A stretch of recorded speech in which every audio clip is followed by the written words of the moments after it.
Le théâtre, c'est une découverte que j'ai faite et qui me chatouillait depuis quelque temps. Parce que ça faisait quelque temps que lorsque je voyais une pièce de théâtre ou un film au cinéma ou en vrai ou à la télé, je commençais à regarder plus les jeux d'acteurs et les techniques que l'histoire en elle-même. Et au bout de la quatrième pièce où j'ai perdu complètement le fil de l'histoire, je me suis dit non, il faut vraiment que tu fasses quelque chose, toi. Et je me suis inscrit donc au concours de théâtre, ça fait une dizaine d'années déjà que j'ai fait ça. Et, euh, et j'ai tout de suite adhéré. Moi. J'ai tout de suite adhéré parce que c'est justement une façon d'endosser un personnage et d'essayer de transmettre des émotions. Et de transmettre des émotions qui sortent des tripes. Enfin, du moins, il faut les faire. Enfin, il faut. Et c'est tout un travail d'arriver à les faire sortir des tripes. Et c'est ce qui me plaît. Ce qui me plaît, d'autant plus que lorsque nous jouons une pièce, lorsque nous jouons un spectacle, j'ai découvert ce que c'était que le track, que de monter sur des planches et de savoir derrière les spots qu'il y a du public. Et quand on est sur scène, on entend, on sent les réactions du public. Et c'est de l'adrénaline pure hein, lorsqu'on entend le public réagir, murmurer, ou rigoler, ou applaudir. C'est de l'adrénaline pure. Mais il faut rester quand même concentré sur son rôle, hein, ne pas montrer qu'on a le trac, etc. etc. C'est tout un travail qu'on ne réalise pas. Lorsqu'on voit une pièce, hein, lorsqu'on regarde un film, il y a un travail monstrueux qui est fait en amont. Lors d'une répétition d'une pièce qu'on avait à faire, il y a Amélie qui me faisait répéter une scène où où j'étais censé me mettre en colère. Ça faisait deux, trois répétitions que je me mettais en colère, que j'essayais d'envoyer tout ce que je pouvais, jusqu'au moment où Amélie m'a dit non, stop, François, stop, c'est bon, stop, on élimine la scène, c'est bon, arrête tes conneries, c'est bon, de toute façon tu n'y arriveras pas. De toute façon, pardon l'expression, tu me fais chier, c'est bon, tu n'y arriveras pas, bon, c'est bon, hein. De toute façon, c'est bon, allez, tiens, la feuille de jaune est là, c'est bon, la scène, on la coupe. Bon, j'ai explosé. J'ai explosé, je dis, mais quoi? Mais tu te fous de ma gueule ou quoi? Attends, ça fait trois répétitions qu'on fait là, que je me suis cassé les fesses à apprendre le texte. Hein. Non mais attends, non mais ça c'est bon. En plus, ça fout à l'air toute la pièce. J'ai explosé devant Amélie. Amélie elle m'a regardé avec un sourire jusque-là. Elle me dit, ben voilà, maintenant tu vas reprendre le texte et tu vas rejouer le texte. Maintenant tu es en colère. Tu me fais chier. Et j'ai refait le truc. Ben voilà, maintenant tu l'as. Mais c'est même le jour de la pièce. Il faudra que tu le refasses pareil. Voilà.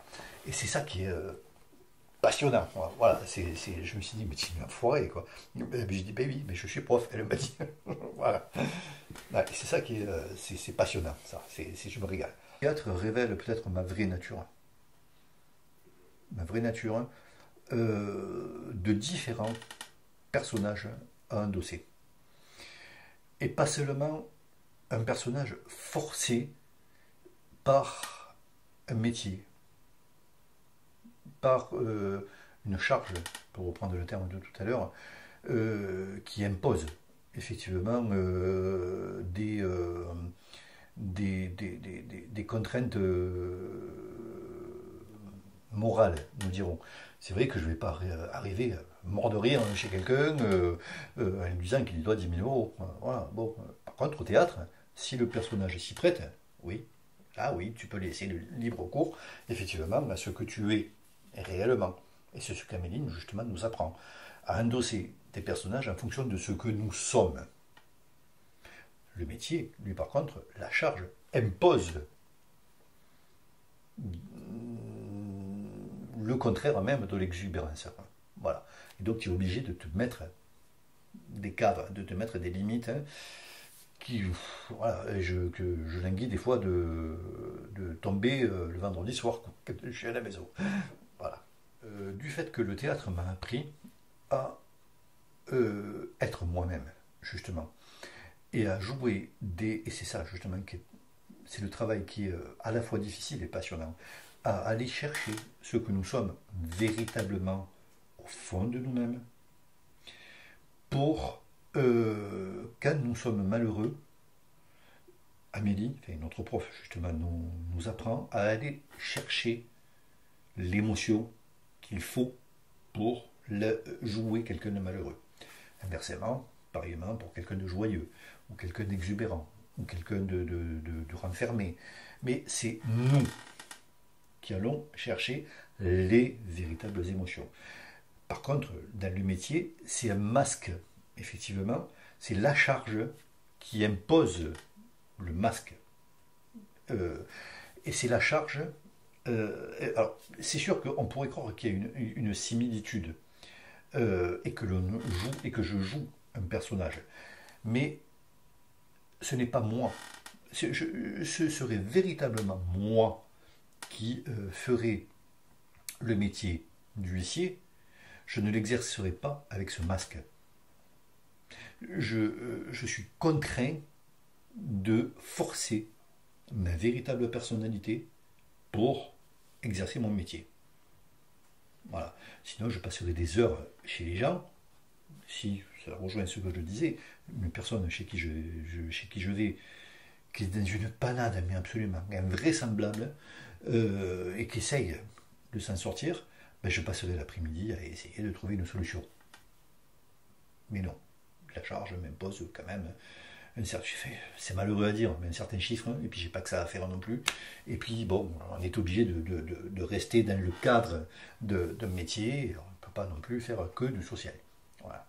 Est-ce que cette pratique théâtrale a une incidence sur ta façon de vivre, d'être, de faire? Oui, oui, oui, avec beaucoup plus de confiance en moi, c'est évident. Une meilleure connaissance de moi également. Une meilleure connaissance de moi-même qui est venue sur le tard et qui m'a fait, je rejoins également ce que je disais au sujet de mes parents, qui m'a fait réaliser beaucoup de choses, qui m'a fait comprendre beaucoup de choses. Et cette façon, non plus de regarder par la porte ouverte, mais enfin de commencer à la pousser, la porte, et d'y aller au-delà. Voilà. Et je reprends le même exemple que je t'ai cité tout à l'heure. Avant de faire du théâtre, j'aurais été incapable de parler devant une caméra. Voilà, je serais passé par toutes les couleurs, en bafouillant, en cherchant mes mots. Voilà, non, là, oui, je suis arrivé à plus cadrer ce que je suis réellement. Voilà, et ce que je n'ose pas dire, proclamer, revendiquer.